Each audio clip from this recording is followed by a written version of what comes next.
Dozens of people are searching for a missing hiker in the gorge. 21-year-old Riley Zickel set out on an overnight hike by himself. Colorado County Sheriff's Office is searching for a missing hiker on the Olympic Peninsula. John and Trevor Higgins, the father and son, were last seen Friday. They disappeared while hunting near Bear Camp Road above Agnes. 21-year-old Riley Zickel, the senior at Lewis and Clark College, disappeared. An emotional plea from friends of a woman who is missing right now in the Skamania County wilderness. She's 19 years old, Maureen Kelly. Searchers are looking for a 76-year-old farmer who did not come back from mushroom hunting near Grangeville.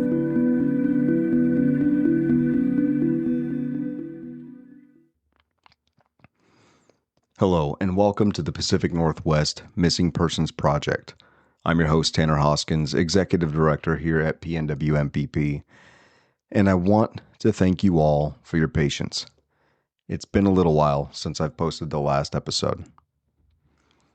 Life has been full, and I realize I needed to step back for a little bit. Here on this podcast, we talk about survival and resilience out in the wild, but the truth is, those lessons also apply at home. Even the strongest among us hit moments of burnout.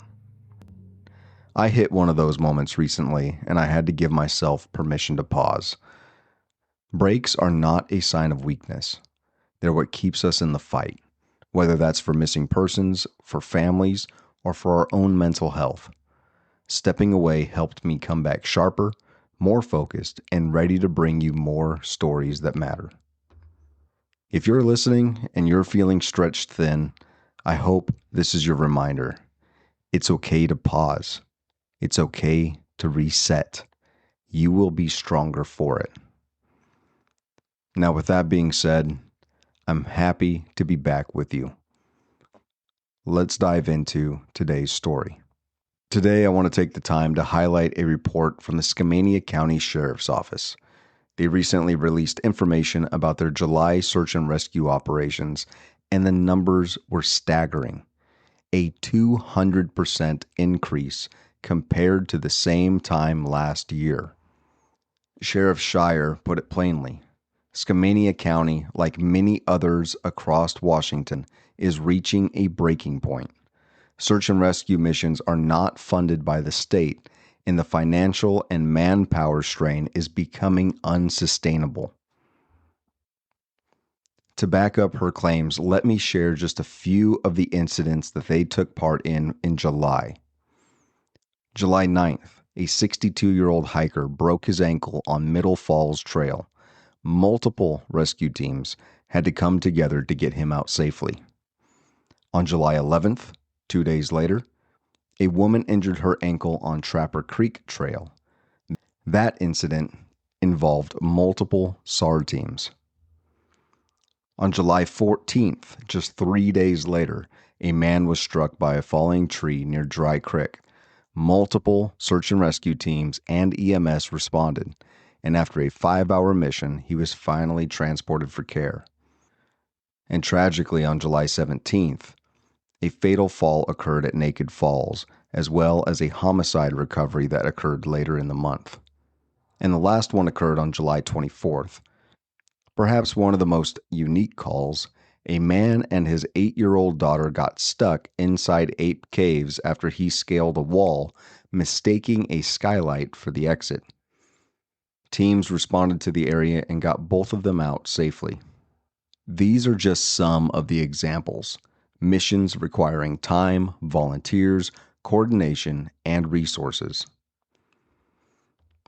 Sheriff Sawyer said, "I want nothing more than people to enjoy the incredible outdoors and live a healthy lifestyle. I just want them to do it responsibly." That statement really hits home, because this isn't just about hikers, it's about rescuers, many of whom are volunteers. They sacrifice their own time and safety to bring people home. This is why preparedness matters. If you're heading outdoors, whether it's a short day hike or a summit attempt, you need to ask yourself, do I have the 10 essentials? Do I have extra food and water? Do I have a map, a compass, a GPS? And do I actually know how to use them? Am I dressed for sudden weather changes? Did I tell someone where I'm going and when I plan to be back? And most importantly, do I have a personal locator beacon? Too often, people assume it's just a few miles. I'll be fine. But rescues, like the ones in Skamania County, show us how quickly things can change. A twisted ankle 6 miles out is not just inconvenient, it's an all-day rescue involving multiple teams. Preparedness is not about being paranoid. It's about being respectful. Respectful of the wilderness, respectful of our own safety, and respectful of the search and rescue volunteers who may one day be called to help you. Now, shifting to the heart of this podcast, the missing. Every week, we tell the stories of those who have vanished in the Pacific Northwest. Some are found, some are not. Each case is a reminder of why preparedness matters and why the work of search and rescue is so critical. The first case that I would like to talk about is one that we have talked about many times on this podcast. And I'd like to share some updates regarding the recent manhunt occurring in the wilds across the United States of Travis Decker. We've covered the initial search for Travis Caleb Decker, accused of killing his 3 daughters, Paitlin, 9, Evelyn, 8, and Olivia, 5, during a custody visit on May 30th of 2025. Today, nearly 12 weeks later, after the murders, new information has emerged via Como News and law enforcement updates. After the FBI located bones near the crime scene where the 3 daughters were found deceased, they have ruled that the bones located were that of an animal and not Travis Decker. Before the FBI located those animal bones, the most recent updated information about a possible sighting came from the Pacific Crest Trail.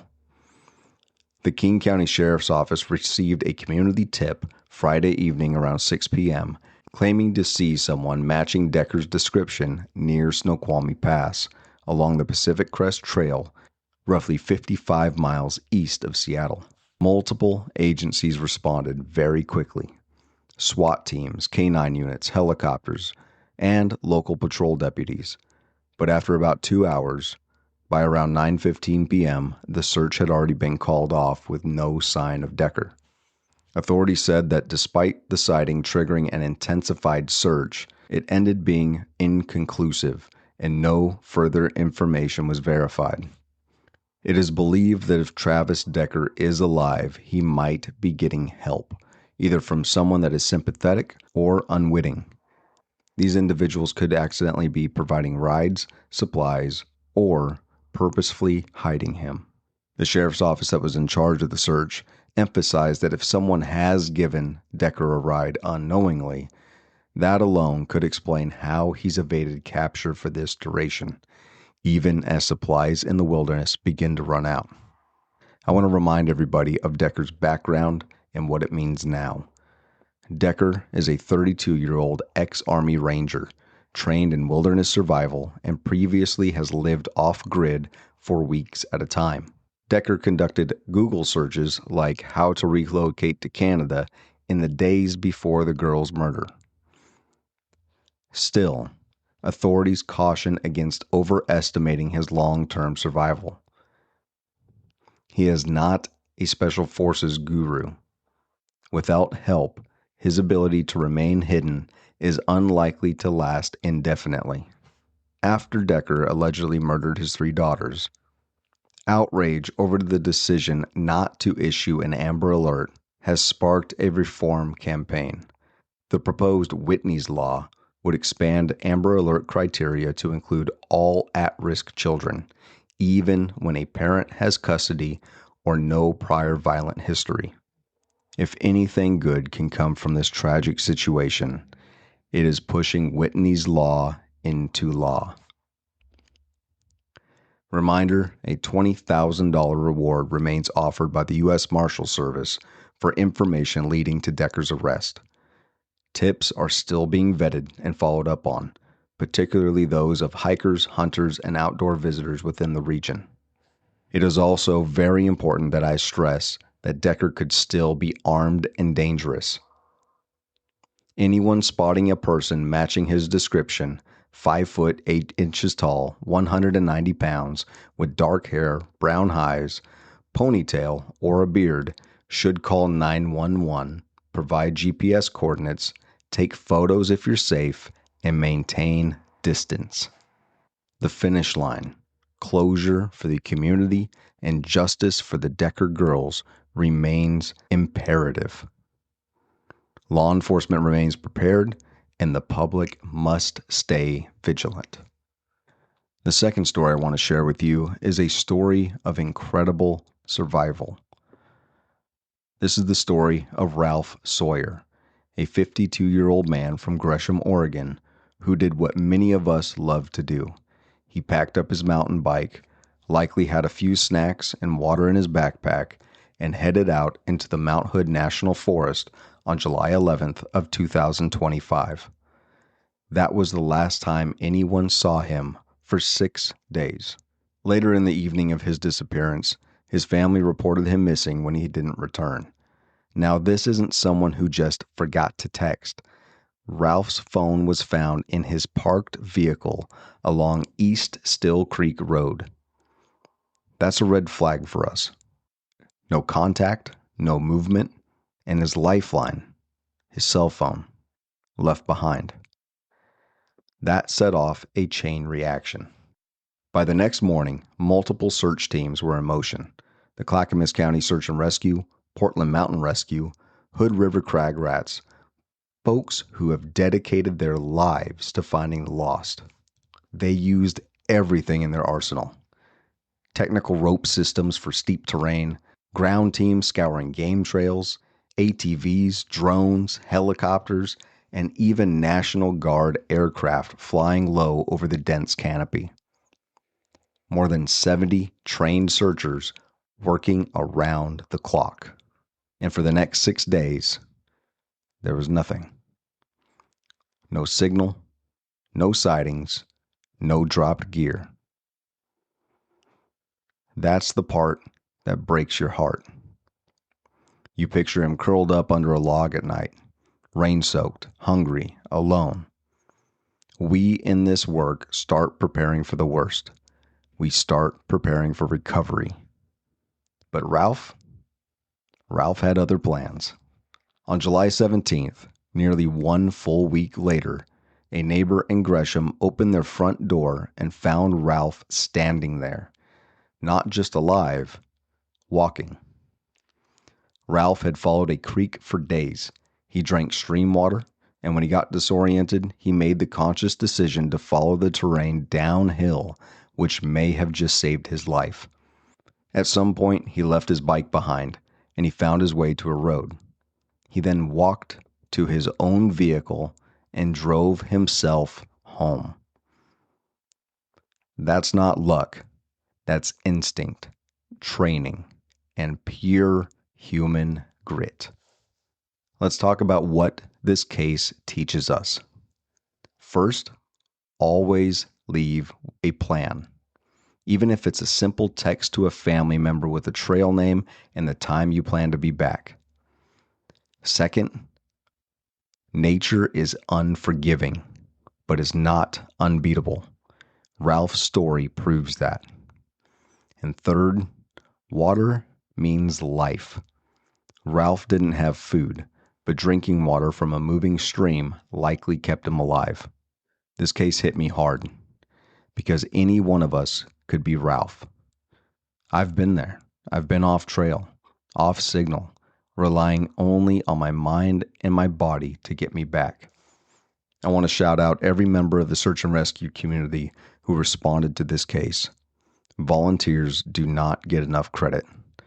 They leave their families, sleep in vehicles, and spend hours combing terrain just for the chance to bring someone home. Ralph's return is a very rare win, and we here at PNW MPP celebrate it. I want to share a little bit of an update about what our team has gone through in the last week. We conducted a secondary search for Don Parkins in the Malala River Recreation Area. During this time, we focused on the Malala riverbanks itself. We scoured terrain, hoping to find anything that might belong to Don, and unfortunately, we came up empty. Now, this doesn't mean that we're through, and once again, it doesn't mean a failure of any sort. We cleared riverbanks. We know locations that Don is not at,